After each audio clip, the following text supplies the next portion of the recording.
कहानी की शुरुआत होती है और हमें अंटार्कटिका के ठंडे वादियों में 3 साइंटिस्ट के एक ग्रुप को दिखाया जाता है जो आगे बढ़ते हुए किसी सिग्नल का पीछा कर रहे थे और एक जगह पर आते ही अचानक वो सिग्नल उन्हें मिल जाता है। पर तब तक काफी देर हो जाती है क्योंकि जिस जगह से सिग्नल आ रहा था उनकी गाड़ी वहीं खड़ी थी। अब अचानक वहाँ की बर्फ टूट जाती है और तीनों साइंटिस्ट गाड़ी सहित उस दरार में गिर जाते हैं। पर कुछ दूर नीचे जाते ही उनकी गाड़ी बर्फ के बीच अटक जाती है। अब जैसे ही ये लोग गाड़ी की हेडलाइट ऑन करते हैं, ये देखते हैं कि नीचे एक बड़ी सी चीज है जिसमें से रोशनी बाहर आ रही है। यहाँ उनकी किस्मत अच्छी होती है कि उन्हें ट्रैक करके रेस्क्यू कर लिया जाता है अंटार्कटिका में काम करने वाले रिसर्च टीम के द्वारा। अब हमें उस रिसर्च टीम के हेड डॉक्टर सैंडर को दिखाया जाता है जो डॉक्टर कैट के पास जाते हैं। कैट बर्फ के अंदर मिले जीवाश्म का अध्ययन करती थी। डॉक्टर सैंडर कैट से कहते हैं कि मैं अंटार्कटिका में एक आर्कियोलॉजिकल रिसर्च सेंटर चलाता हूँ। 48 घंटे पहले हमारी टीम को वहाँ कुछ कमाल की चीज हाथ लगी है, इसलिए मैं चाहता हूँ कि आप हमारे इस रिसर्च का हिस्सा बने।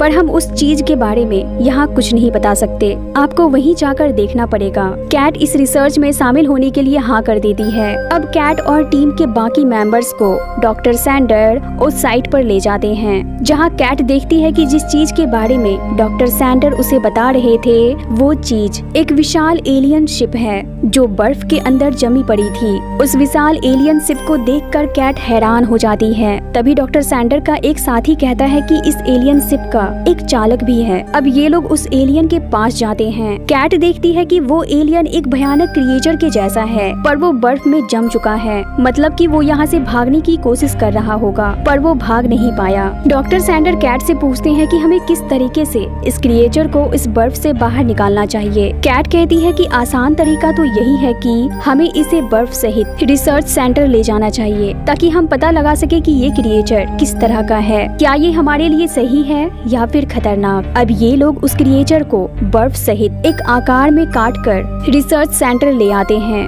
रिसर्च सेंटर लाते ही कैट उस क्रिएचर के बारे में पता करने लगती है। तभी वहाँ पर डॉक्टर सैंडर आ जाते हैं और कहते हैं कि मुझे सबसे पहले इस क्रिएचर की बॉडी का कुछ टिश्यू सैंपल चाहिए क्योंकि मैं भी अपने तरीके से इसके ऊपर रिसर्च करना चाहता हूँ। कैट कहती है ठीक है, मगर हमें ये काम थोड़ा आराम से करना होगा क्योंकि ये क्रिएचर हमारे लिए खतरनाक भी साबित हो सकता है। पर डॉक्टर सैंडर कैट की बात नहीं मानते और एक ड्रिलिंग मशीन से ड्रिल करके उस क्रिएचर के बॉडी का कुछ टिश्यू निकाल लेते हैं। अब उस रिसर्च सेंटर के सभी टीम मेंबर्स एक अनोखी चीज के मिलने की खुशी में उस रात वहाँ पार्टी करते हैं। वहीं हमें उस क्रिएचर को दिखाया जाता है जिसके बॉडी के ऊपर जमे हुए बर्फ धीरे धीरे पिघल रहे होते हैं। तभी उस पार्टी में से डेरेक नाम का एक टीम मेंबर वॉशरूम जाने के लिए बाहर निकलता है, पर बाहर निकलते ही उसे उस रूम से कुछ अजीब सी आवाज सुनाई देती है जिस कमरे में उस क्रिएचर को रखा गया था। अब डेरेक जैसे ही उस क्रिएचर के पास पहुंचता है, तभी अचानक वो क्रिएचर उस बर्फ की मोटी परत को तोड़कर बाहर आ जाता है और वहां से भाग जाता है। ये देखकर डेरेक काफी डर जाता है और भागकर उस हॉल में जाता है जहां सभी पार्टी कर रहे थे। वो सभी से कहता है कि वो भाग गया, पर कोई भी उसकी बातों पर विश्वास नहीं करता। पर जैसे ही ये लोग उस कमरे में जाते हैं, इन्हें डेरेक की बातों पर विश्वास हो जाता है। अब ये लोग जल्दी से कुछ ग्रुप्स बनाकर रिसर्च कैंप के अंदर और बाहर उस क्रिएचर को ढूंढने लगते हैं। 2 साइंटिस्ट उस क्रिएचर को ढूंढने के लिए बाहर आते हैं। तभी वो देखते हैं कि उस क्रिएचर ने उनके डॉग पर हमला कर दिया है और वहीं पास में ही वो भयानक सा क्रिएचर उन्हें दिखाई देता है। अब इससे पहले कि वो दोनों साइंटिस्ट बाकी लोगों को वहाँ पर बुलाते, तभी वो क्रिएचर अपना टेंटिकल एक साइंटिस्ट के आर पार कर देता है और उसे अपनी ओर खींचकर अपना निवाला बना लेता है। इस दौरान उस साइंटिस्ट के खून के कुछ छींटे दूसरे साइंटिस्ट पर पड़ जाते हैं। ये भयानक नजारा देखकर दूसरा साइंटिस्ट डर के मारे जोर से चीखता है, जिसे सुनकर सभी वहां आ जाते हैं और उस क्रिएचर को देखकर कुछ साइंटिस्ट उस पर गोलियां चलाने लगते हैं, पर उन गोलियों का उस क्रिएचर पर कुछ भी असर नहीं होता। ये देखकर एक साइंटिस्ट उस क्रिएचर की ओर पेट्रोल का एक डब्बा फेंकता है और उसमें शूट करके आग लगा देता है, जिसमें जलकर वो क्रिएचर मारा जाता है। अब उस रिसर्च सेंटर के हेड डॉक्टर सैंडर कहते हैं कि हमें इस क्रिएचर के अवशेषों का परीक्षण करना करना होगा ताकि हम इसके बारे में जान सके, पता लगा सके कि आखिर ये एलियन क्रिएचर कहाँ से आया है और ये है क्या। ये कहकर डॉक्टर सैंडर उस क्रिएचर के स्टमक को काटता है। स्टमक को काटते ही इन्हें उनमें से उनके साथी हेनरिक की डेड बॉडी मिलती है जिसे उस क्रिएचर ने निगल लिया था। हेनरिक की बॉडी को देखकर कैट कहती है कि इसके शरीर के ऊपर तो नई स्किन आ रही है, आखिर ये क्रिएचर इसके साथ कर क्या रहा था। तभी कैट को उस क्रिएचर के स्टमक से लोहे की एक रॉड मिलती है। वो सभी से उस रॉड के बारे में पूछती है। तभी एक साइंटिस्ट कहता है कि पिछले साल ही हेनरिक के हाथ में एक फ्रैक्चर हुआ था जिसमें ये रॉड लगाया गया था, पर यहाँ किसी को भी समझ नहीं आता कि आखिर ये रॉड हेनरिक के बॉडी से बाहर कैसे आया। अब कैट हेनरिक के बॉडी टिश्यू का सैंपल लेती है ये पता करने के लिए कि आखिर उसके साथ हो क्या रहा था। अब यहाँ कैट देखती है कि हेनरिक के बॉडी सेल्स जिंदा है क्योंकि एलियन सेल्स हेनरिक के बॉडी सेल्स पर हमला करके अपना रूप बदल रहे थे, यानी कि एलियन सेल्स हेनरिक के बॉडी को खुद के यूज के लिए जिंदा कर रहे थे। उधर हमें दूसरे साइंटिस्ट को दिखाया जाता है जिसके ऊपर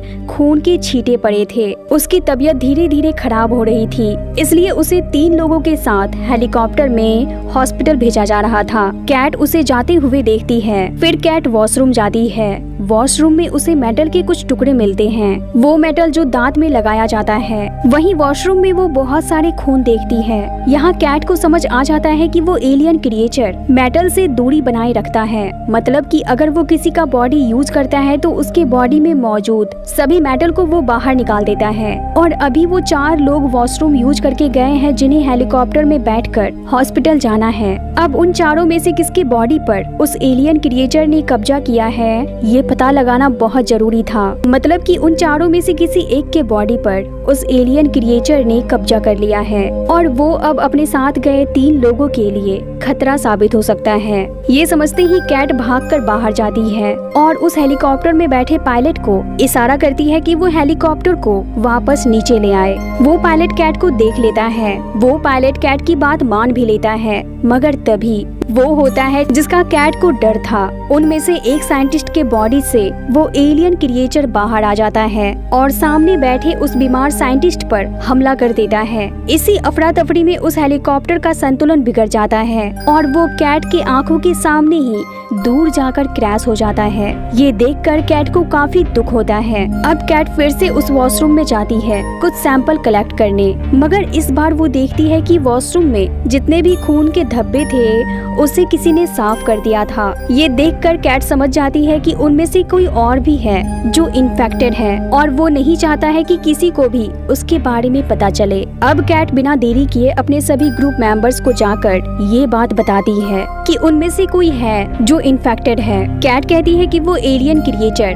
हम में से किसी का भी रूप ले सकता है, पर एक खास बात है, वो हमारे बॉडी सेल्स की नकल तो कर सकता है मगर बॉडी में लगे मेटल की नकल वो नहीं कर सकता। इसलिए हमें यहाँ खुद को आइसोलेट करना होगा और ढूंढना होगा उस क्रिएचर को जो हम में से किसी के अंदर छुपा हुआ है, क्योंकि अगर वो यहाँ से बाहर निकल गया तो पूरी दुनिया के लिए वो खतरनाक साबित हो सकता है। पर यहाँ कैट की बात कोई भी नहीं मानता और सभी वहाँ से चले जाते हैं। पर एक लेडी साइंटिस्ट कैट के पास आती है और बताती है कि मुझे पता है कि हम में से कौन इन्फेक्टेड है। ये कहकर वो कैट को एक रूम में ले जाती है और तभी वो एलियन क्रिएचर उस लड़की के बॉडी को चीर कर बाहर निकलता है कैट पर हमला करने। कैट क्रिएचर के उस भयानक रूप को देखकर काफी डर जाती है और जान बचाकर वहाँ से भागती है। इसी दौरान उस क्रिएचर के रास्ते में एक साइंटिस्ट आ जाता है जिस पर वो क्रिएचर हमला कर देता है और जिंदा ही उसे निगल जाता है। तभी वहाँ पर रिसर्च टीम का एक मेंबर आता है और फायर गन से उस क्रिएचर को जलाकर मार डालता है। अब कैट फिर से अपने साथियों से कहती है कि ये शिकार पर हमला करता है, फिर उसके पीछे छुपकर उसकी नकल करता है और सही समय का इंतजार करता है।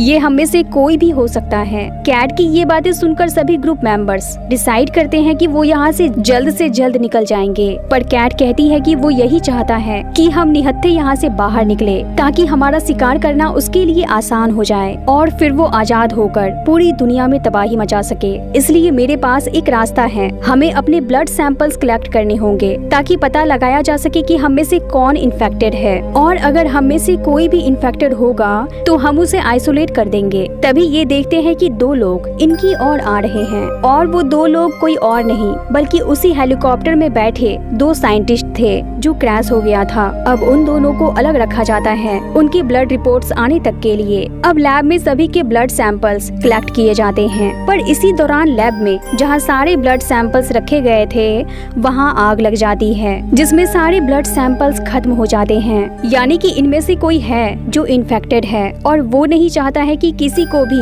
उसके बारे में पता चले। पर यहाँ उसका खेल पलट जाता है क्योंकि कैट कहती है कि मेरे पास दूसरा रास्ता भी है ये पता लगाने के लिए कि हम में से कौन इन्फेक्टेड है। कैट एक टॉर्च लेती है और सभी के माउथ को सर्च करती है। दरअसल कैट देखती है कि किसके माउथ में मेटल फीलिंग है। अगर किसी के बॉडी में मेटल है तो वो इन्फेक्टेड नहीं होगा क्योंकि वो क्रिएचर मेटल से दूर रहता है। कैट देखती है कि उनमें से 4 लोगों के शरीर में कोई भी मेटल नहीं है, मतलब कि इन चारों में से कोई भी इन्फेक्टेड हो सकता है। अब कैट 2 लोगों से क्रैश में बचे उन दोनों साइंटिस्ट को लेकर आने के लिए कहती है, जिसे इन्होंने रूम में बंद कर रखा था ताकि वो उनके भी शरीर को चेक कर सके। अब ये 2 लोग जैसे ही उस कमरे में जाते हैं जहाँ उन दोनों साइंटिस्ट को बंद करके रखा गया था, ये देखते हैं कि दोनों साइंटिस्ट उस कमरे से भाग चुके हैं। ये समझ जाते हैं कि शायद वो दोनों इन्फेक्टेड हो चुके हैं। अब ये दोनों लोग सैम और डेरेक नाम के उन दोनों साइंटिस्ट को ढूंढने लगते हैं। थोड़ा ढूंढने पर सैम और डेरेक इन्हें मिल जाते हैं, मगर इनमें भयानक लड़ाई शुरू हो जाती है। इसी दौरान डेरेक इनमें से एक आदमी को शूट करके मार डालता है। वहीं दूसरा आदमी वहाँ हुए ब्लास्ट में बेहोश हो जाता है, जिसे 2 लोग उठाकर दूसरे कमरे में ले जाते हैं। मगर दूसरे कमरे में जाते ही घायल हुए उस आदमी का एक हाथ टूटकर क्रिएचर में बदल जाता है और वो हाथ एक साइंटिस्ट पर हमला करके उसे मार डालता है। अब क्रिएचर बने उस आदमी की बॉडी से एक खतरनाक टेंटिकल बाहर निकलता है और वो सब पर हमला करने लगता है। वो डेरेक पर हमला करके उसे मार डालता है। वो क्रिएचर अब एक भयानक रूप ले चुका होता है। इसके बाद वो एक साइंटिस्ट को अपना शिकार बनाता है। वो उसे अपने शरीर से चिपका लेता है और उसे निगल जाता है। ये देखकर कैट उस क्रिएचर पर फायर गन से हमला भी करती है, पर वो वहाँ से भाग जाता है। अब कैट उन लोगों को जलाती है जिसे उस क्रिएचर ने हमला करके इन्फेक्टेड कर दिया था। डॉक्टर सैंडर उस भयानक क्रिएचर को देखकर काफी डर जाते हैं और एक कमरे में जाकर छुप जाते हैं, पर वो क्रिएचर उसे ढूंढ लेता है और उस पर हमला कर देता है। अब उस रिसर्च सेंटर में 2 लोग ही जिंदा बचते हैं, कैट और सैम। ये दोनों अब उस क्रिएचर को हर तरफ ढूंढने लगते हैं क्योंकि इन्हें पता है कि अगर इन्हें यहाँ से जिंदा वापस निकलना है तो उस क्रिएचर को खत्म करना ही होगा। और फाइनली यहाँ इनकी किस्मत अच्छी होती है कि वो क्रिएचर इनके निशाने पर आ ही जाता है, जिसे कैट फायर गन से जलाकर मार डालती है। मगर तभी इनकी नजर डॉक्टर सैंडर पर जाती है। वो अभी भी जिंदा था, पर वो इन्फेक्टेड हो चुका था। वो एक गाड़ी में बैठकर उस रिसर्च सेंटर से बाहर निकल रहा था। ये देखकर कैट सैम से कहती है कि हमें उसे बाहर जाने से रोकना होगा। सैम कहता है वो थोड़ा आगे जाते ही बर्फ में जमकर मर जाएगा। इस पर कैट कहती है नहीं, अगर वो यहाँ से किसी तरह बाहर निकल गया तो हम रिस्क नहीं ले सकते। डॉक्टर सैंडर उसी एलियन शिप में जाता है जो उसी बर्फ के अंदर मिला था। कैट और सैम भी उस एलियन शिप के अंदर चले जाते हैं, मगर वहाँ जाते ही ये देखते हैं कि डॉक्टर अब एक भयानक एलियन क्रिएचर बन चुका है। वो क्रिएचर कैट और सैम पर लगातार हमला करने लगता है, पर ये दोनों अपने साथ एक बॉम्ब लेकर आए हुए थे, जिसे कैट मौका मिलते ही ऑन करती है और उस क्रिएचर के मुंह में डाल देती है, जिससे वहाँ एक बहुत बड़ा ब्लास्ट होता है, जिसमें क्रिएचर सहित पूरा एलियन शिप डिस्ट्रॉय हो जाता है। कैट और सैम सही सलामत वहाँ से बाहर निकल चुके थे। अब ये दोनों वहाँ से बाहर निकलने की तैयारी करते हैं, पर इसी दौरान कैट कुछ नोटिस करती है। वो सैम से कहती है कि पता है मुझे कैसे पता चला कि तुम्हारे अंदर वो क्रिएचर नहीं है बल्कि तुम एक इंसान हो, क्योंकि मैंने तुम्हारे कान में सोने की एक रिंग देखी थी जो अब नहीं है। मतलब कि सैम भी इन्फेक्टेड हो चुका था। अब कैट के पास कोई दूसरा रास्ता नहीं था सिवाय सैम को खत्म करने के, इसलिए अब कैट ना चाहते हुए भी सैम को फायर गन से जला देती है। जलते हुए सैम उसी क्रिएचर की तरह आवाज निकाल रहा होता है और थोड़ी ही देर बाद वो मर जाता है। इसके बाद कैट दूसरे गाड़ी में बैठकर वहाँ से निकल जाती है। यहाँ इतने सारे लोगों में कैट ही अकेली सर्वाइवर बची थी जो जिंदा थी। अब अगले दिन हेलीकॉप्टर से वहाँ एक साइंटिस्ट आता है। वो उस रिसर्च सेंटर की तबाह हो चुकी हालत को देखकर हैरान हो जाता है। वो अपने सभी साथियों को आवाज लगाने लगता है, पर उसे लगता है कि वहाँ कोई भी जिंदा नहीं बचा है, मगर वहाँ कोई था जो अब भी जिंदा था। वो उसी रिसर्च टीम का एक मेंबर था। वो वहाँ रुका हुआ था ताकि वो उस एलियन क्रिएचर को ढूंढकर उसे मार सके। वो गन लेकर बाहर आता है और हेलीकॉप्टर से आए उस साइंटिस्ट पर तान देता है और कहता है कि अपना मुंह खोलो। दरअसल वो चेक करना चाहता था कि कहीं वो साइंटिस्ट भी इन्फेक्टेड तो नहीं है, मगर वो साइंटिस्ट इन्फेक्टेड नहीं था। पर तभी उस रिसर्च सेंटर से वो डॉग भागता हुआ बाहर निकलता है, जिस पर मूवी की शुरुआत में उस एलियन क्रिएचर ने हमला कर दिया था। यानी कि वो एलियन क्रिएचर उसके अंदर था। ये देखते ही सर्वाइवर साइंटिस्ट दूसरे साइंटिस्ट से कहता है कि जल्दी से हेलीकॉप्टर स्टार्ट करो, और अब वो साइंटिस्ट लगातार उस डॉग का पीछा करता है। आखिर में फाइनली वो उस डॉग को शूट करके मार डालता है। इसी के साथ इस मूवी का द एंड होता है।